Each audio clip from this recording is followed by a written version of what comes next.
all across America and around the world.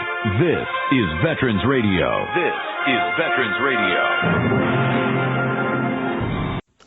Welcome to Veterans Radio. I am Jim Fausone.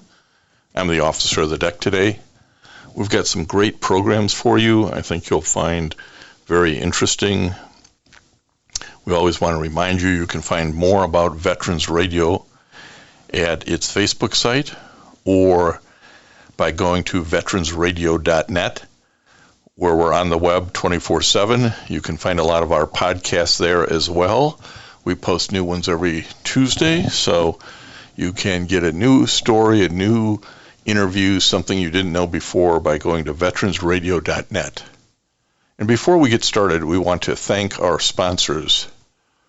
First up, we want to thank National Veteran Business Development Council, nvbdc.org. It was established to certify both service-disabled and veteran-owned businesses. You'll find out how they can help your business by going to nvbdc.org. We want to thank Legal Help for Veterans. Legal Help for Veterans fights for veterans' disability rights all across the nation. You can reach them at 800-693-4800 or on the web at legalhelpforveterans.com. We want to welcome to Veterans Radio today Lieutenant Colonel Jim Reed, retired from the United States Army. I could also call him Dr. Reed because he has his Doctor of Nursing practice. But we have Jim on to talk about military nursing, and he is a CRNA, which is a certified registered nurse anesthetist in the Army, to talk about Army medicine there some. So, Jim, welcome to Veterans Radio. Thank you, sir. I really appreciate the opportunity. It's an honor to be here with you. Well, we're glad to have somebody with your experiences and your service to the Army. You retired in 2011, but you got into this through Army ROTC at the University of Arizona. Tell us a little bit about that decision. Yes, sir. I was actually an enlisted man first, way back in the mid-'80s. And I served in the 10th Special Forces Group up at Fort Devens, Massachusetts, where I was a medic, and matriculated out. Also stayed in the National Guard. I was in the 19th Special Forces Group when I was going to college here at the University of Arizona. And I chose nursing as a way. I thought I was going to head to medical school, and I chose nursing as a way to support myself while I would be in medical school. While in nursing school here at the University of Arizona, which is also the place where I currently work and teach, I was introduced to nurse anesthetists at the VA hospital through a kind of a mentor of mine who ultimately became the Surgeon General of the United States, Dr. Rich Carmona. And I love what the CRNAs did. He's a great guy. He's a great guy. I've met him. The general, I have met him. Yeah, he's a great guy. Oh, he's a great guy. He has a great story, too. You know, he was a Special Forces medic in Vietnam and challenged the California State Nursing Board, became a nurse and worked his way through medical school as a nurse, and then ultimately a trauma surgeon and everything else. And so I was doing my best to try to emulate Rich's life. He doesn't remember this. You know, my old team leader in the 19th group here in town, who I probably live about 3 miles from now still, and I'm very good friends with him and his son, introduced me to Rich years ago, and, you know, or Dr. Carmona. And so I kind of fell in line and was going to do exactly what that guy told me to do because I thought the guy walked on water. But when I talked to him about a letter of recommendation for medical school, he said, "Hey, you need to go over there to the VA hospital and take a look and see what these CRNAs are doing over there." So I did, and I immediately took to it. I was, you know, a big wide-eyed kid, taking everything in like a sponge. But I was fascinated by what they did because it seemed to be a great combination of art and science. So go ahead and explain what a nurse anesthetist does for those who have been fortunate enough not to have been put under. Well, sir, we have been practicing anesthesia as nurses since the times of the Civil War. We're the oldest practicing anesthesia providers in the country. And I was trained in the Army, trained to a degree that I could operate completely independently on my own, and I did. And so we're responsible for a full scope of anesthesia services for our patients. So for me particularly, that includes, from the beginning of a surgery or prior to a surgery, checking out the patient and coming up with a plan, talking to the patient, consenting them, and then executing a good, safe plan, and then bringing them out of the anesthesia, whatever the type of anesthesia it is, and delivering them to the recovery room. And so the average person has surgery 4 times in a life. It's a big deal to them. I feel like I was extremely well prepared going through the Army program. I graduated in 2000 from the U.S. Army graduate program in anesthesia nursing. Now, I want to stop you. I want to stop you there, Jim, because I think this is something that a lot of people don't know, is that the military has all kinds of these specialty programs, if you will, graduate programs here in anesthetists, but to train up its people, whether in the medical field. So there's a whole bunch of specialized training you can get that you just can't get in the civilian side. Oh, absolutely, sir. And I will tell you that, the only thing that I owed them was my time. So we call it USAGPAN, but the U.S. Army Graduate Program in Anesthesia Nursing, at the time I went through, was the #1 program in the nation. Highly regarded. It still remains an extremely rigorous and highly regarded program for the military. And it has to be. The Navy program is exceptional. The Uniformed Services University program is exceptional. They have to be, because we CRNAs, nurse anesthetists, staff the most forward locations in the U.S. military armamentarium.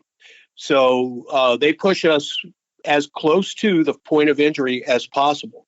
The particular unit that I worked for was a special operations unit that supported special mission units all over the battlefield. And I will say that at no time did I feel like I wasn't trained well enough to be where I was. I frequently talk in the last several days. I've been talking to a lot of my surgeon friends and emergency medicine friends and everything else. And we all had full faith and confidence in one another to be able to deliver the kind of care that we needed in order to leverage against morbidity and mortality on the battlefield. And it's a team effort. I was a part of that team. But as a result of the things that we've been able to do in the military in general, we have the highest casualty survival rate in human history. But that doesn't come without it. We don't just snap our fingers and do that. It involves very, very good, hard, rigorous training. And I will say that my program in particular was extremely rigorous. It was life altering. Well, and this is one of the things we're trying to get out to our veteran radio listeners, and we're talking to Dr. Jim Reed, who's a retired lieutenant colonel from the United States Army. There are if you're interested in a medical profession and career, the ability to mix that with military service is just phenomenal, and certainly that's been your experience. Getting this great graduate program in anesthesia nursing, and then being, tasked with and given the responsibility for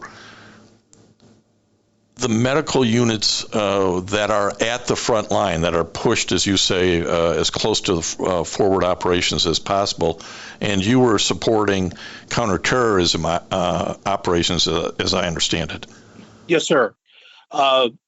So, kind of taking that whole amalgam, and I couldn't agree more with you with regards to the opportunity that the Army and the military in general offers young people. So if, I certainly do encourage people to look into it if they have an aptitude for it. But I was a poor kid, single mom initially in my life, never knew my biological father, bounced from home to home for a while, ended up graduating from a little small town in Benson, Arizona, and joined the Army to get money to go to college. But, through trial and tribulation and then never saying no to opportunity, I graduated from the number one program, nurse anesthesia program in the nation. And then after my time in the military, I ended up getting a doctoral degree from Duke University, the number one doctor of nursing practice program in the nation. And I'm not patting myself on the back, but the opportunity was there to be able to have access to that level of education from a poor kid who didn't have two nickels to rub together when he graduated high school, to somebody who now I teach in a doctoral nurse anesthesia program at the University of Arizona. And I owe all of that, all of the things that I've been able to accomplish as a soldier and as somebody in academics, and certainly as a nurse anesthetist, to the decisions that I made to join the Army way back in the mid 80s in 1983.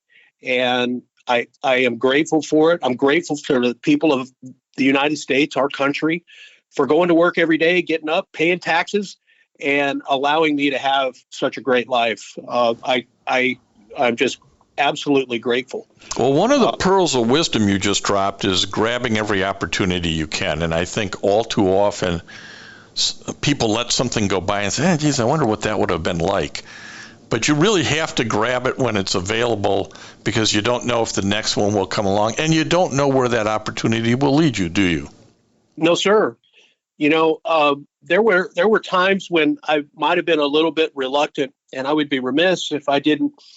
And we talked about this before we came on the air, about the importance of having a good partner through all of this. And my wife has been wonderful about it. She has always been supportive. She encouraged me when maybe I was having a little bit of doubt or otherwise, but I wouldn't have made it through any of the things that I have, whether it be training or combat itself, without her. I was able to work for probably the most elite surgical unit in the U.S. military. It is, in fact, supporting special mission units doing counterterrorist operations. And that takes a special person in order to support somebody doing that. I deployed 9 times, sometimes at a moment's notice, to be there for the guys when they need it, and the girls, right? And so that put me in some of the most dangerous places in the world. And she was there, right there by my side, supporting me and encouraging me, and also, just being that good teammate. Well, through it. Yeah, the family unit has to be supportive of grabbing those opportunities. And as you say, you deployed 9 times. You have something like 1,500 days in a combat zone. So, all of these accolades and all of this experience comes at a price. And that price is time away, doing your job, helping those who get injured, who are at the tip of the spear on these elite units. But it's got to be tremendously rewarding to be able to help out in that regards. It's interesting. I did another podcast called War Docs a couple weeks ago, and I had posted it on my social media page, and one of my former patients who I took care of my birthday in 2005, who ended up being a single leg amputee, he wrote on my timeline that I'm his hero. Now, this guy is an elite special operator, just as elite as we have in our inventory, the 1% of the 1%. And for that guy to say something like that to me it's incredibly rewarding. And like you said, it does come at a cost, because there were those that didn't survive. There were those that we tried hard, and they got away. But ultimately, I look back at all those times and experiences, and I do fall back on this, is that I was well trained and I didn't have to rise to the occasion. I fell back on that training, and that made a difference to certain people. And I'll just say for his name is Chuck, and I'd say for people like Chuck and others, they're alive today because of the time, the effort that people take to take their training seriously and move to the sound of the gun, so to speak. And these elite soldiers need elite medical teams, and that's not only the doctors and the nurses and the anesthetists, it's all the way down. It's the whole team, isn't it? Yes, sir. Absolutely. All the way. And this is one of the major innovations that we've been able to do as a military medical system is we've been able to push care as far forward as we possibly can. When the war first started, not everybody was carrying tourniquets. Those of us in special operations knew from experiences like, say, in the Battle of Mogadishu or otherwise, we needed to do better. Combat medicine needed to improve. And so the advent of tactical combat casualty care has been pushed as far forward as it can.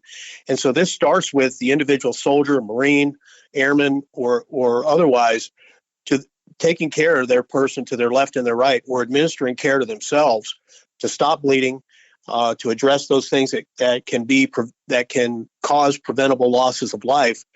And so the system itself has been, and this is one of the things that we cannot forget for the next conflict, and the next conflict is inevitable, is we can't forget all these lessons that we learned so that we can have that kind of continuity of care that we worked very hard to develop. I had friends last year who were in Kabul when that bomb blew up. They had a couple of hundred casualties. And, the system worked, and they were, things were overwhelmed. People who lived should have lived, and people who were going to die were ultimately destined to do that. But we do such a better job now from the point of injury care done by our soldiers and sailors and Marines, all the way up through definitive care that highly skilled medical providers like myself and others do. Well, and you see this advancement in military medicine, not only in things like you've given the example of, hey, get the tourniquets out to the guys so that they can use them right then and there, but also different types of medicine, different types of bandages, different types of ways in which we assure that, hey, they're going to get to the surgical unit.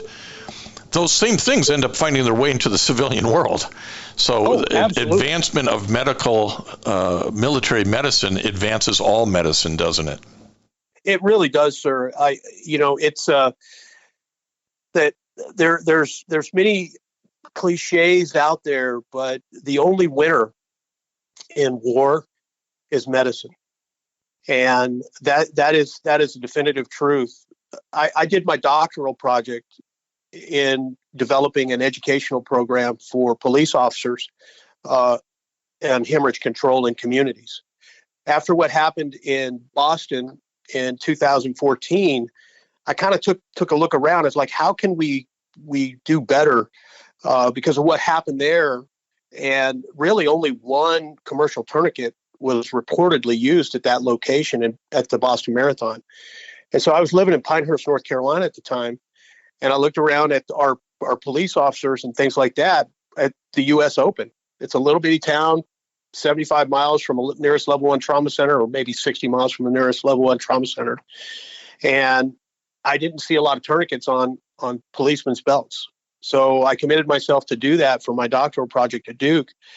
And now I see police officers are routinely carrying tourniquets and other first responder gear because they are really, truly the first responders of the first responders. Yeah. So they go in to secure the scene, much like our soldiers do and our Marines do. They go in, secure scenes, and administer care once the scene is secure. And then they bring in EMS. We're talking to right.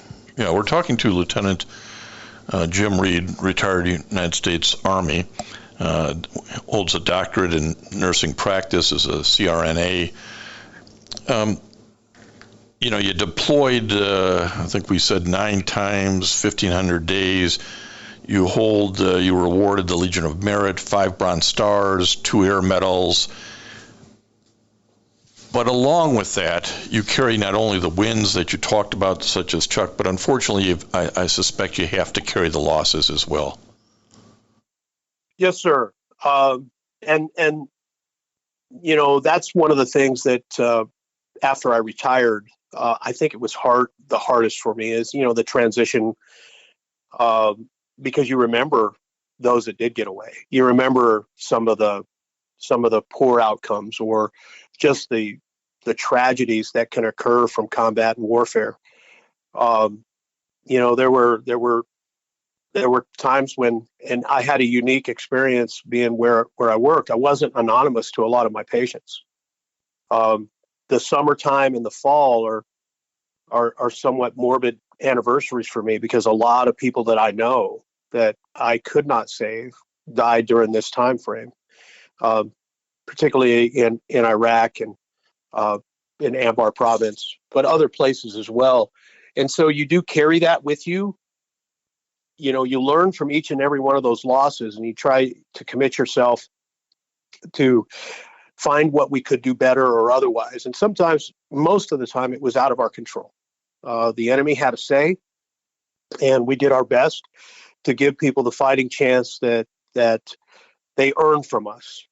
One in particular, it was like April of 08 or 09. I was in the western part of Afghanistan, and I was, the night before we got weathered out, which was rare. So Toby Keith was in town, or at Kandahar.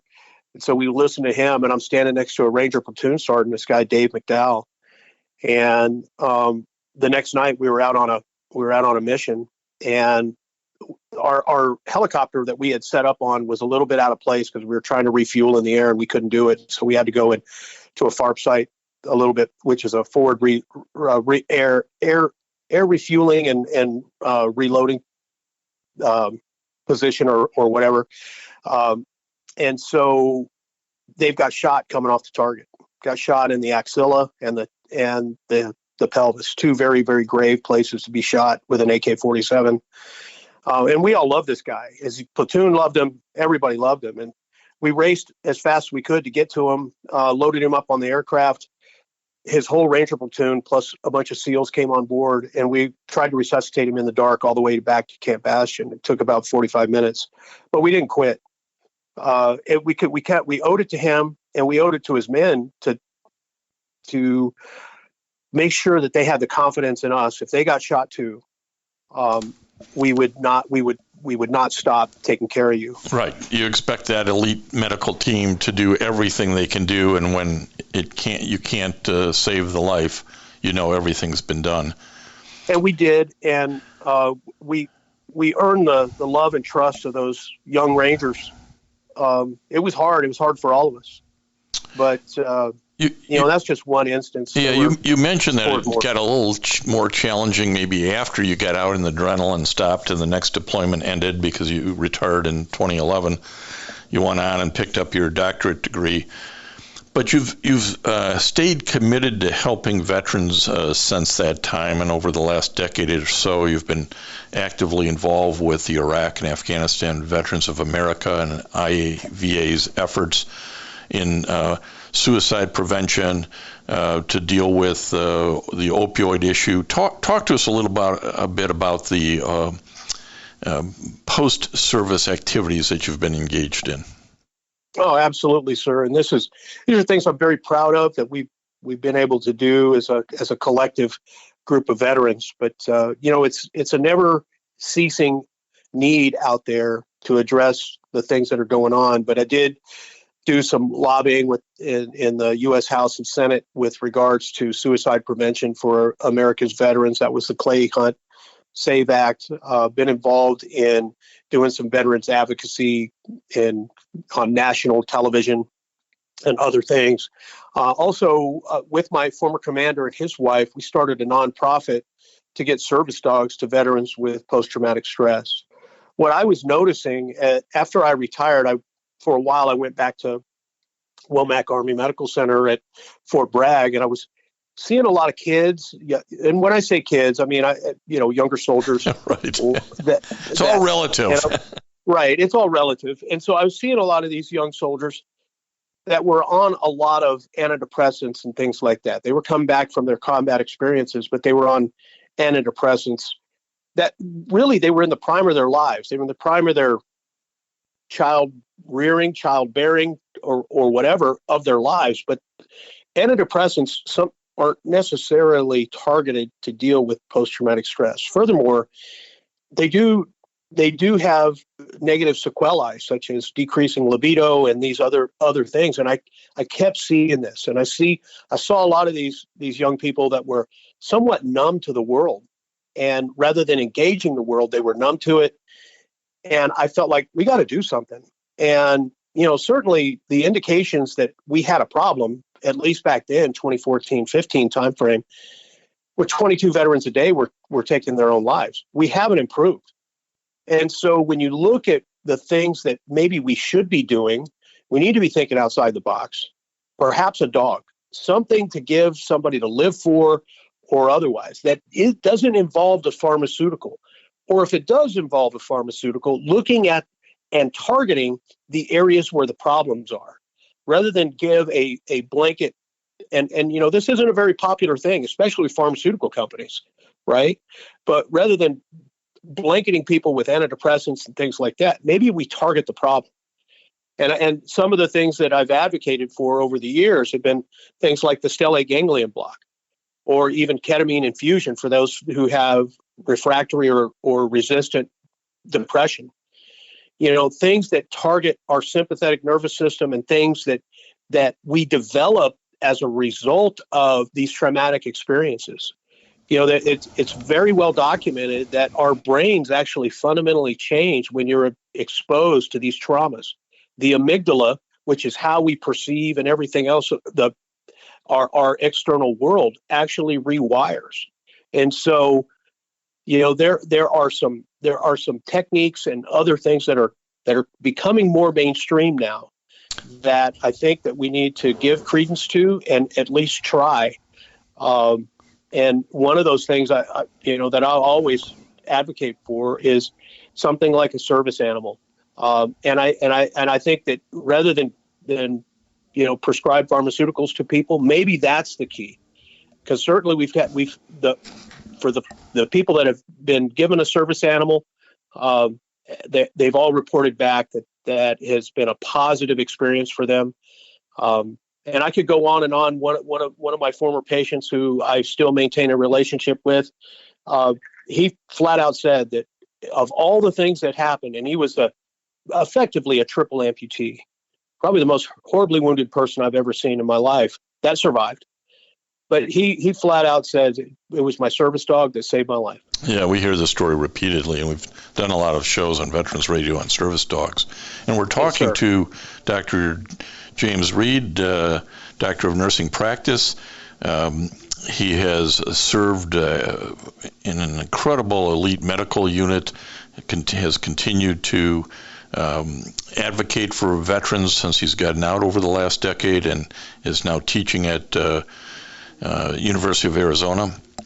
But I want to point out that his wife, who we've already mentioned, she was a nurse in emergency departments. That tells you something right there about what she can put up with. And there are two children. One is a Army intelligence officer. The other, she graduated from the United States Military Academy at West Point, and after serving is now going off to law school at the University of Arizona. So as Jim, as you like to say, everyone in the family's jumped out in an aircraft while in flight. That's a uniqueness. Yes, sir. To include my emergency medicine or emergency nurse wife. Yeah, we tandemed her out one time too. Just to show her what the rest of you were doing. Yeah. Yes, sir. Well, we really appreciate you taking some extra time to talk to Veterans Radio today, to share the incredible career available to those who are interested in military medicine, and talk about some of the advances in your experiences. So thanks for taking some time with us today. Thank you, sir. I really appreciate this opportunity, and I appreciate what you do for all of us vets out there. And I want to thank everybody for listening to Veterans Radio today. I am Jim Fausone. It's been a pleasure to be your host. I'm a veterans disability lawyer at Legal Help for Veterans, and you can reach us at 800-693-4800 or legalhelpforveterans.com on the web. You can follow Veterans Radio on Facebook and listen to its podcasts and internet radio shows by going to veteransradio.net. And until next time, you are dismissed. If you have a VA claim denied by the Board of Veterans Appeals, contact Legal Help for Veterans at 1-800-693-4800. They're experts in handling cases before the U.S. Court of Appeals for Veterans Claims. Their number again, 1-800-693-4800. We would again want to thank our national sponsors, the National Veterans Business Development Council, nvbdc.org, VA Ann Arbor Health Care System, the Vietnam Veterans of America Charles S. Kettles Chapter, Ann Arbor, Michigan, VFW Graf O'Hara Post 423 in Ann Arbor, and the American Legion Presscorn Post 46, also in Ann Arbor. With the Lucky Land Slots, you can get lucky just about anywhere. This is your captain speaking. We've got clear runway and the weather's fine, but we're just going to circle up here a while and get lucky. No, nothing like that. It's just these cash prizes add up quick. So I suggest you sit back, keep your tray table upright, and start getting lucky. Play for free at LuckyLandSlots.com. Are you feeling lucky? No purchase necessary. Void where prohibited by law. 18+ terms and conditions apply. See website for details.